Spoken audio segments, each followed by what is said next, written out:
Doctor Mohan Varghese, യുദ്ധം എല്ലാ കാലത്തും തിരിച്ചറിവുകളുടെ വേദി കൂടിയാണല്ലോ. ലോകം കണ്ട എല്ലാ യുദ്ധങ്ങളിലും ചില വിചാരങ്ങളും പ്രതീക്ഷകളും വെറും ഭാവനകളാണ് എന്ന് തെളിഞ്ഞിട്ടുണ്ട്. അശക്തർ എന്ന് കരുതപ്പെട്ടവർ അതിശക്തരെന്ന് തെളിഞ്ഞിട്ടുമുണ്ട്. ഒരു ദിവസം കൊണ്ട് അവസാനിക്കുമെന്ന് കരുതിയതാണല്ലോ ഈ റഷ്യ ഉക്രൈൻ യുദ്ധം. ഇപ്പോൾ അത് 4-ാം വർഷവും തുടരുന്നു. ഞാനൂലുകൾ എന്ന് റഷ്യ കരുതിയ യുക്രൈൻ ഇപ്പോൾ റഷ്യയ്ക്ക് വലിയ നാശനഷ്ടം ഉണ്ടാക്കിക്കൊണ്ടിരിക്കുന്നു എന്നതും ഒരു യാഥാർത്ഥ്യം. അതുപോലെയാണ് ഇപ്പോൾ ഇറാൻ യുദ്ധവും. ഇറാനെ ഉടൻ അവസാനിപ്പിക്കുമെന്ന് പലതവണ പറഞ്ഞിട്ടുണ്ട് അമേരിക്കൻ പ്രസിഡന്റ് ഡൊണാൾഡ് ട്രംപ്. പക്ഷേ ട്രംപിന് അതേ കാര്യം വീണ്ടും വീണ്ടും പറയാൻ അവസരം കൊടുത്തുകൊണ്ട് ഇറാൻ ശക്തമായി തന്നെ നിലനിൽക്കുന്നുമുണ്ട്. ഇറാൻ തിരിച്ചടി ശക്തമാക്കുമ്പോഴും അവരുടെ ഭരണ നേതൃത്വത്തിൽ ഉലച്ചിലുണ്ട്, അട്ടിമറി സാധ്യതയുണ്ട് എന്നൊക്കെ CNN-നും മറ്റ് ചില വിശ്വസനീയമായ ന്യൂസ് ഏജൻസികളും വാർത്ത നൽകുന്നുണ്ട്. ഇറാനിൽ പ്രതിസന്ധിയുണ്ടോ? ശരിക്കും എന്താണ് ഇറാനിൽ സംഭവിക്കുന്നത്? ഇറാൻ അത്ര ചെറിയ രാജ്യമല്ല. സിനിമ ഭാഷയിൽ പറഞ്ഞാൽ ഇറാൻ ഒരു ചെറിയ മീനല്ല. അപ്പോൾ നെത്തോലി അല്ല ഇറാൻ, എന്നാൽ കൊമ്പൻ സ്രാവുമല്ല. ഇതിന് മധ്യേ എവിടെയോ നിൽക്കുന്ന ഒരു യാഥാർത്ഥ്യ ബോധത്തോടു കൂടി നോക്കിക്കാണേണ്ട രാജ്യമാണ്. ഇവിടെ ചോദ്യം, അമേരിക്ക എന്ത് കണ്ടുകൊണ്ടാണ് ചാടി പുറപ്പെട്ടത്?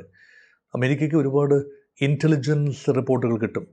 നേരിട്ട് CIA ഭാഗത്തുനിന്ന് കിട്ടും. ഇസ്രയേലി ഇൻ്റലിജൻസ് മൊസാദ് കൊടുക്കുന്ന ഇൻപുട്ടുകളെ അവരുടേതായ രീതിയിൽ മനനം ചെയ്തെടുക്കും. അങ്ങനെ ഒരുപാട് ഇൻപുട്ടുകൾ ലഭിക്കും. അപ്പോൾ ആ കിട്ടിയ ഇൻപുട്ടുകളുടെ ഒരു നല്ല പങ്ക് വെച്ചാണ് ഒരു ഡെസിഷൻ മേക്കിങ്ങിലേക്ക് നീങ്ങിയത്. കിട്ടിയ ഇൻപുട്ടുകൾ വിശ്വസനീയമായിരുന്നോ എന്ന് ചോദിച്ചാൽ പൂർണ്ണമായി അല്ലായിരുന്നു എന്നാണ് ഇപ്പോൾ കഴിഞ്ഞ 2-3 മാസത്തിനുള്ളിൽ നടന്ന കാര്യങ്ങളുടെ ഒരു രീതി വെച്ച് നോക്കിയാൽ നമുക്ക് മനസ്സിലാകുക. കിട്ടിയ റിപ്പോർട്ട് എന്താണ്? ഇറാനിൽ വലിയ അസംതൃപ്തി പുകയുന്നു. സംഭവം ശരിയാണ്. പൊതുവെ മാധ്യമങ്ങൾ റിപ്പോർട്ട് ചെയ്തതാണ്. പൊതുവെ നമുക്ക് അങ്ങനെ നമ്മൾ പക്ഷമൊന്നും പിടിക്കുന്നില്ല എങ്കിൽ ഇറാനുള്ളിൽ അസംതൃപ്തരായ ജനങ്ങളുണ്ട്. നല്ലൊരു പങ്ക് ആളുകൾ അസംതൃപ്തരാണ്. അസംതൃപ്തിയുടെ കാരണവും നമുക്കറിയാം. ഇറാനിലെ അവശ്യ വസ്തുക്കൾ പലതും കിട്ടാനില്ല. ഉപരോധം കാരണം ബുദ്ധിമുട്ടുകയാണ്. അപ്പോൾ ആ ബുദ്ധിമുട്ടുന്ന ആളുകൾക്ക് ആർക്കെതിരെയാണ് തിരിയാനാവുക? ഇറാനിയൻ ഗവൺമെൻറ്റിനെതിരെ തന്നെയാണ്. IRGC നയിക്കുന്ന അയത്തുള്ള അലി ഖുമൈനി അന്ന് നയിച്ചിരുന്ന ഒരു ഘടനയ്ക്കെതിരെയാണ്. മസൂദ് പെസഷ്കിയാൻ എന്ന പ്രസിഡന്റ് നയിക്കുന്ന ഒരു ഘടനയ്ക്കെതിരെയാണ് തിരിയാനാവുക. അവർ തെരുവിലിറങ്ങി 2025 ഡിസംബറിലും 26 ജനുവരിയിലും വലിയ തോതിലുള്ള ജനകീയ പ്രക്ഷോഭങ്ങൾക്ക് ടെഹ്റാൻ ഉൾപ്പെടെയുള്ള നഗരങ്ങൾ വേദിയായി. അപ്പോൾ അവിടെ ഒരു ജനകീയ അസംതൃപ്തി ഉണ്ട്. ഭാഗികമായിട്ടെങ്കിലും ആളുകൾ ഒരു ഭരണമാറ്റം ആഗ്രഹിച്ചിട്ടുണ്ട്. എല്ലാവരും ആയിരിക്കില്ല, നല്ലൊരു പങ്ക് ആളുകൾ ഇങ്ങനെ പോയാൽ പോരാ, വി ഡിസേർവ് ബെറ്റർ, കുറച്ചുകൂടി മെച്ചപ്പെട്ട ഒരു അന്തരീക്ഷം ഞങ്ങൾ ആഗ്രഹിക്കുന്നു. കാരണം ഇറാന് വിഭവങ്ങളുണ്ട്, ഇല്ലാത്തതല്ല വിഷയം. എണ്ണയുണ്ട്, അത് ഊറ്റിയെടുക്കാൻ കഴിയുന്നില്ല, വിൽക്കാൻ കഴിയുന്നില്ല, അതിന് വിതരണം തടസ്സപ്പെട്ടിരിക്കുന്നു. എല്ലാ ഇൻകവും വാർ എഫേർട്ടിന് വേണ്ടി കേന്ദ്രീകരിക്കുകയാണ്. ഈ ആർക്ക് വേണ്ടിയാണ് യുദ്ധം? ഇങ്ങനെയൊക്കെയുള്ള ചോദ്യങ്ങളാണ് ജനം ചോദിച്ചിരുന്നത്. അപ്പോൾ അമേരിക്ക എടുത്ത നിലപാട് എന്താണ്? ജനങ്ങൾ പൊറുതിമുട്ടിയതുകൊണ്ട് ജനങ്ങൾ തന്നെ ഗവൺമെൻറ്റിനെ പുറത്താക്കാൻ മുന്നിട്ടിറങ്ങും. അതുകൊണ്ട് ഞങ്ങൾ ഈ ആടി നിൽക്കുന്ന മരത്തെ ഒന്ന് ഉന്തിയാൽ മതിയാകും, കട പുഴകി വീഴും, ജനങ്ങൾ പിന്നെ ഏറ്റെടുത്തുകൊള്ളും. അവർക്ക് ഞങ്ങളൊരു നേതാവിനെ പ്രൊവൈഡ് ചെയ്യാം. ഷാ പഹലവി രണ്ടാമൻ്റെ മകൻ റിസ പഹലവിയെ ഇപ്പോൾ അമേരിക്കയിൽ പ്രവാസത്തിലാണ്.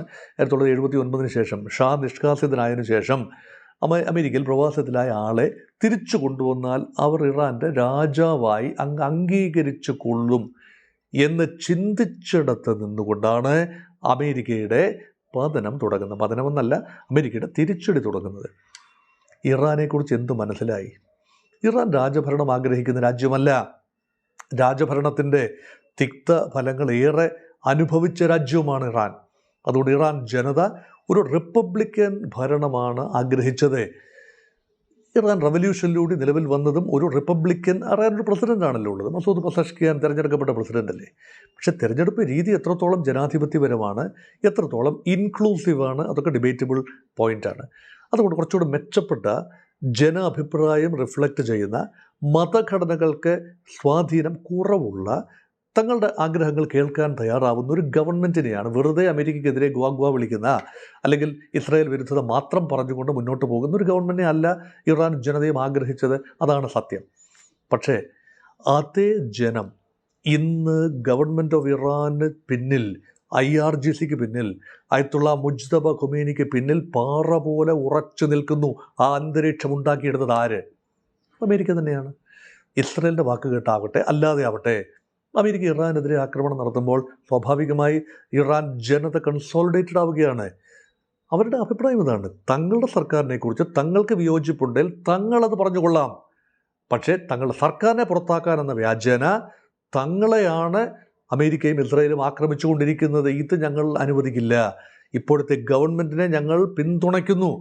ഗവൺമെൻറ്റിനുള്ള പിന്തുണ കൂടിയാണ് യഥാർത്ഥത്തിൽ ആയത്തുള്ള അലി ഖൊമേനിയുടെ ഈ ഖബറടക്ക വേളയിൽ ലോകം ക്യാമറ കണ്ണുകളിലൂടെ കണ്ടത് വൻ ജനാവലിയാണ്. ഇറാൻ കണ്ട, ലോകം തന്നെ കണ്ട ഏറ്റവും വലിയ ജനക്കൂട്ടങ്ങളിലൊന്നാണ് ഇറാൻ്റെ തലസ്ഥാനമായ ടെഹ്റാനും അതുപോലെ അന്ത്യവിശ്രമ സ്ഥലവും എല്ലാം അടങ്ങുന്ന ആ മേഖല മുഴുവൻ കണ്ടത്. എന്തിന്, ഇറാഖിൽ പോലും 2 കർബലയിലും നജാഫിലും കണ്ട വൻ ജനക്കൂട്ടം കാണിക്കുന്നത് ഇറാൻ ജനത ആ ഭരണകൂടത്തോടൊപ്പമാണ്. അങ്ങനെ ഒരു രാജ്യത്തെ, അതാണ് മൊറാൽ എന്ന് പറയുന്നത്. അങ്ങനെ രാജ്യത്തിൻ്റെ ദേശീയതയെ തഴുകി ഉണർത്തുകയൊന്നുമല്ല, ആക്രമിച്ചുകൊണ്ടിരുന്ന വൈദേശിക ആക്രമണം കൊണ്ട് ഇറാനിയൻ ദേശീയത ഉണർന്നിരിക്കുന്നു. ദേശീയത ഉണർന്നാൽ തിരിച്ചടികൾ സംഭവിച്ചാലും ശരി, രാജ്യമൊറ്റക്കെട്ട് അവർ മുണ്ട് മുറുക്കി കൊടുത്താലും ശരി, ബുദ്ധിമുട്ടുകൾ അനുഭവിച്ചാലും ശരി, അവരവരുടെ രാജ്യത്തിന് വേണ്ടി ഒരു വൈദേശിക ആധിപത്യമുള്ളൊരു ഭരണകൂടം അവരാഗ്രഹിക്കുന്നില്ല. അതുകൊണ്ട് ഇറാൻ്റെ ഭരണകൂടത്തോടുള്ള വിയോജിപ്പ് അവർ പിന്നെ തീർത്തുകൊള്ളും. ഇപ്പോൾ അമേരിക്ക വിരുദ്ധതയാണ്. ഇപ്പോൾ അമേരിക്കയാണ് ഇറാനെ ആക്രമിച്ചുകൊണ്ടിരിക്കുന്നത്. ജനവാസ മേഖലകൾ, പാലങ്ങൾ, ഇൻഫ്രാസ്ട്രക്ചർ, പവർ പ്ലാന്റുകൾ ആക്രമിക്കുമ്പോൾ ഇറാൻ ജനത പിന്നെ എങ്ങനെയാണ് പ്രതികരിക്കേണ്ടത്? സ്വാഭാവികമായി ഇറാൻ്റെ പ്രത്യാക്രമണത്തിൻ്റെ രീതികളോടൊക്കെ എനിക്കും ചില വിയോജിപ്പുകളൊക്കെ ഉണ്ട്. ഹോർമോസിലൂടെ കടന്നു പോകുന്ന കപ്പലുകൾക്ക് നേരെ ആക്രമണം നടത്തുന്ന ഇറാൻ്റെ തന്ത്രമാണ്. ആ തന്ത്രം യുദ്ധത്തിൽ ഒരുപക്ഷെ അനുവദനീയമായിരിക്കാം. ധാർമ്മികമായി നിരായുധരായി സഞ്ചരിക്കുന്ന ചരക്ക് കപ്പലുകളെ ആക്രമിക്കുന്നത് ന്യായീകരിക്കാവുന്ന കാര്യമല്ലല്ലോ. പക്ഷേ യുദ്ധത്തിൽ പല കാര്യങ്ങളും ന്യായീകരിക്കപ്പെടുന്നു. ഗൾഫ് രാജ്യങ്ങളെ ഇറാൻ ആക്രമിക്കുന്നു, നിരന്തരമായി ആക്രമിക്കുന്നു. അവിടുത്തെ ഗൾഫ് രാജ്യങ്ങളെ അല്ല, അവിടുത്തെ അമേരിക്കൻ താവളങ്ങളെ. പക്ഷേ അമേരിക്കൻ താവളങ്ങൾ നിലനിൽക്കുന്നത് പേർഷ്യൻ ഗൾഫിലെ രാജ്യങ്ങളിലാണ്, GCC രാജ്യങ്ങളിലാണ്. അതെങ്ങനെ ന്യായീകരിക്കാനാവും?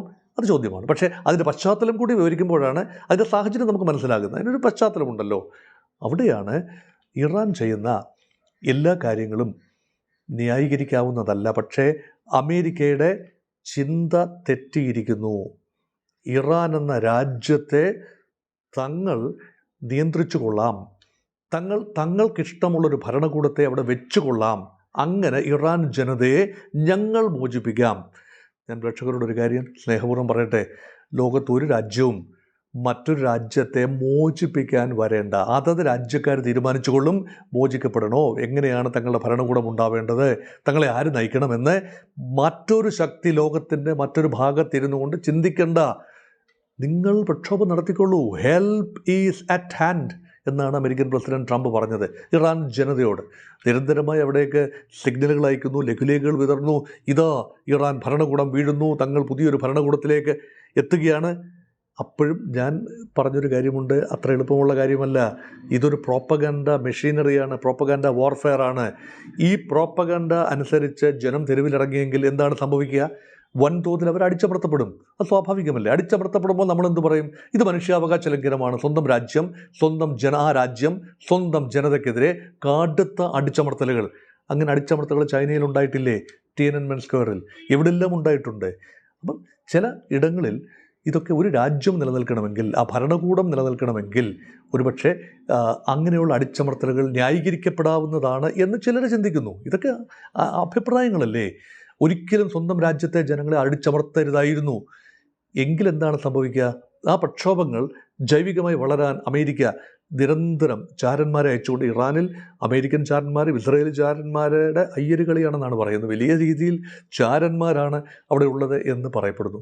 അപ്പോൾ അത് ശരിയുമാണ്. അങ്ങനെയാണല്ലോ ഇറാൻ്റെ ഉള്ളിൽ കടന്ന് പലരെയും വധിക്കാൻ, ഇറാൻ നേതാക്കളെ, ആണവശാസ്ത്രജ്ഞന്മാരെയും രാഷ്ട്രീയ നേതാക്കളെയും സൈനിക തലപ്പത്തുള്ളവരെയും വധിക്കാൻ ഇസ്രായേലിനും അമേരിക്കയ്ക്കും കഴിഞ്ഞിട്ടുള്ളത്.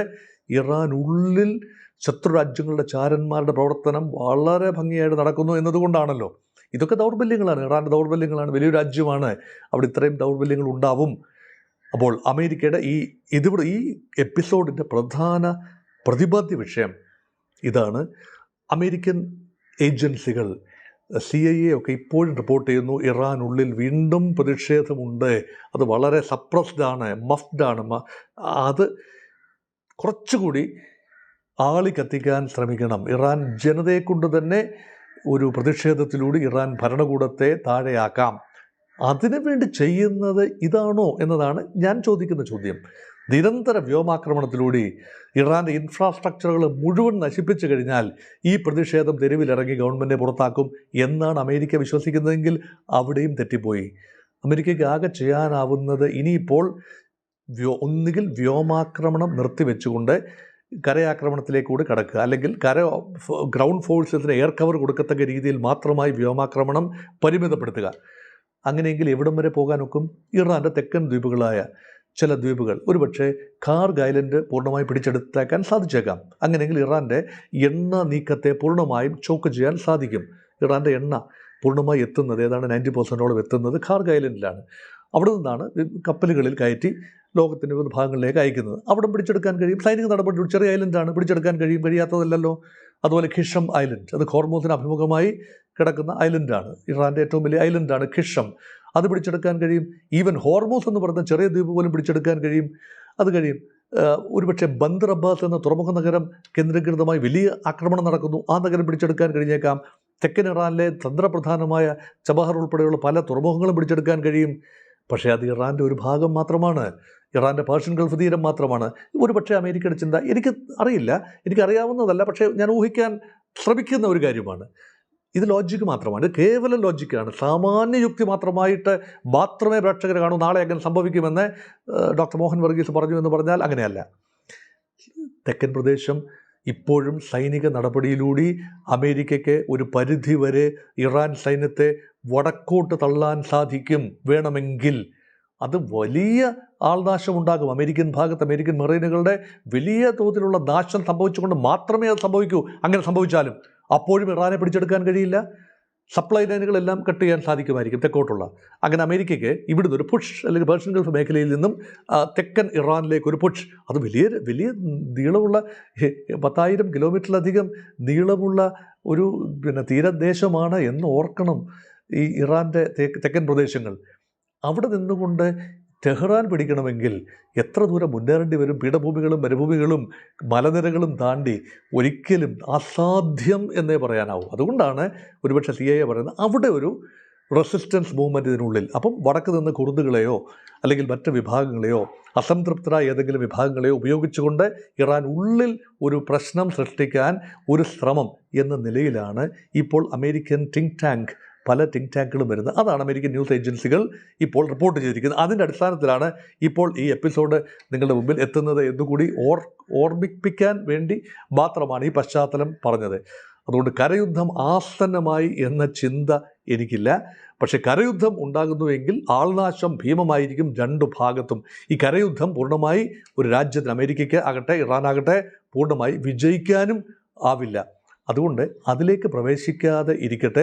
ഏറിയൽ ബോംബാർഡ്മെൻറ്റിൻ്റെ നിരർത്ഥകത മനസ്സിലാക്കി അമേരിക്ക സ്വയം പിന്തിരിയുകയും ഇറാനും അമേരിക്ക വിരുദ്ധ പ്രസ്താവനകളിൽ നിന്ന് ഏറെ മാറി നിൽക്കുകയും കഴിയുമെങ്കിൽ, വീണ്ടും ഞാൻ പറയുന്നു, കഴിയുമെങ്കിൽ ഗൾഫ് രാജ്യങ്ങളുമായി സന്ധി ചെയ്തുകൊണ്ട് അമേരിക്കയെ മാറ്റി നിർത്തിക്കൊണ്ട് ഇറാനും പേർഷ്യൻ ഗൾഫിലെ 6 GCC രാജ്യങ്ങളും തമ്മിൽ സന്ധി ചെയ്തുകൊണ്ട് മേഖലാ പരിഹാരം, ഹോർമൂസ് എല്ലാവർക്കും അനുഭവവേദ്യമായ സ്വതന്ത്ര കപ്പൽ പാതയായി ഗൾഫ് രാജ്യങ്ങൾക്ക് ഒരുപക്ഷെ അതിൻ്റെ ഇനി ഒരു റവന്യൂ ആണ് വിഷയമെങ്കിൽ എല്ലാവർക്കും, ഇറാനും UAEക്കും അതുപോലെ ഒമാനും നിയന്ത്രിക്കാവുന്ന രീതിയിൽ ആ കവാടം വരികയും എല്ലാ രാജ്യങ്ങളുടെയും റവന്യൂ ഷെയറിങ്ങിലൂടെ അതിൽ നിന്ന് കിട്ടുന്ന ഹോർമൂസിലൂടെ കടന്നു വരുന്ന കപ്പലുകൾക്ക് ടോൾ പിരിക്കുന്നുണ്ടെങ്കിൽ എല്ലാ ഗൾഫ് രാജ്യങ്ങൾക്കും ലഭ്യമാകുന്ന രീതിയിലും ഗൾഫ് രാജ്യങ്ങളുടെയും ഇറാൻ്റെയും ഒക്കെ കപ്പലുകൾക്ക് ടോൾ വിമുക്തത ഉണ്ടാവുകയും ചെയ്യുന്ന രീതിയിലേക്ക് ഒരു ധാരണ, പല ധാരണകളിലൊന്നാണ്, പല സൂചനകളിലൊന്നാണ്. ഇങ്ങനെയാകണമെന്നില്ല, മറ്റു കുറച്ചുകൂടെ ക്രിയാത്മകമായ നിർദ്ദേശങ്ങൾ വരാം. അങ്ങനെയുള്ള ക്രിയാത്മകമായ നിർദ്ദേശങ്ങളിലൂടെ അമേരിക്കയുടെ ഇടപെടൽ ഒഴിവാക്കി, ഇസ്രായേലിൻ്റെ ഇടപെടൽ ഒഴിവാക്കി, അമേരിക്കയ്ക്കും ഇസ്രായേലിനും ആ പ്രദേശത്ത് കാര്യമൊന്നുമില്ല. ഗൾഫ് രാജ്യങ്ങൾക്ക് കാര്യമുണ്ട്, ഇറാന് കാര്യമുണ്ട്, ഇറാഖിന് കാര്യമുണ്ട്. അവിടെ ഈ രാജ്യങ്ങൾക്ക് മാത്രമാണ് സ്റ്റേക്ക് ഹോൾഡർ പദവി. അങ്ങനെയുള്ള തീരുമാനങ്ങളിലേക്ക് എത്താതെ യഥാർത്ഥത്തിൽ ആര് മുന്നിട്ട് നിൽക്കുന്നു, ആര് ജയിക്കുന്നു എന്ന് പറഞ്ഞാൽ ഈ ഡിബേറ്റ് ഒരിക്കലും അവസാനിക്കില്ല. അതുകൊണ്ട് കരയുദ്ധം ആസന്നമാണ് എന്ന് ഞാൻ ചിന്തിക്കുന്നില്ല. പക്ഷേ ഇറാൻ്റെ ജനത റൂളർഷിപ്പ് ചേഞ്ചിന് വേണ്ടി തയ്യാറെടുത്തുകൊള്ളുമെന്ന അമേരിക്കൻ ചിന്തയും വികലമാണ്. അങ്ങനെ അവർ ചിന്തിക്കാൻ ഒരു സാധ്യതയുമില്ല. ആഭ്യന്തരമായ ഒരു അട്ടിമറി ഉണ്ടാകും. ഇത് മലർപ്പൊടിക്കാരൻ്റെ സ്വപ്നം മാത്രമാണ്. അങ്ങനെ ചിന്തിച്ചാണല്ലോ യുദ്ധത്തിന് പൊട്ടിപ്പുറപ്പെട്ടത്, ചാടിപ്പുറപ്പെട്ടത്. എന്നിട്ടെന്തായി? പെരുവഴിയിലായില്ലേ? അതുകൊണ്ട് അങ്ങനെയൊന്നും ഈ നടക്കാത്ത കാര്യങ്ങൾ വെറുതെ മോഹിച്ച് അമേരിക്കയാകട്ടെ, അമേരിക്കയെ പിന്തുണയ്ക്കുന്ന രാജ്യങ്ങളാകട്ടെ, ഇസ്രായേലാകട്ടെ മുന്നോട്ട് വന്നാൽ ലോക സമാധാനത്തിന് അതൊട്ടും ഉതകില്ല എന്ന ഓർമ്മപ്പെടുത്തലോടെ അവസാനിപ്പിക്കട്ടെ.